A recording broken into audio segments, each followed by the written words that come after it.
The information is only as good as the informant. Mad Hatter has a very key insight into dealing with death certificates, and that is the information is only as good as the informant. I urge you to watch the whole video, but I wanted to share an example of how this is manifested in practice when you're dealing with death certificates. So this is a death certificate of an ancestor from 1930 in Western New York. I mailed away for it. And the son of the reporting party, his name was Earl, he knew the names and the places of birth of his grandparents, John and Sarah, and where they were born, exactly where they were born.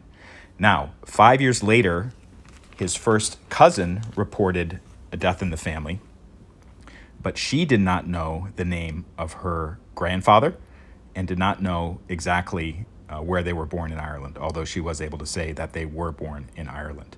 So this really shows how even if the form can ask for the same types of information, the reporting party may not be able to answer it that clearly. And that information made it onto this particular death certificate. It was just unknown. You can see it in both cases. I think the other thing that this brings up is that even if the person thinks that they know what happened, sometimes they may not be exactly correct about that. So, for instance, he knew that his father was born in Stanford, Canada. This is in Ontario. But what I would try to do, and what I am trying to do actually for this particular person, Robert Wallace, is find out where he was born in Canada.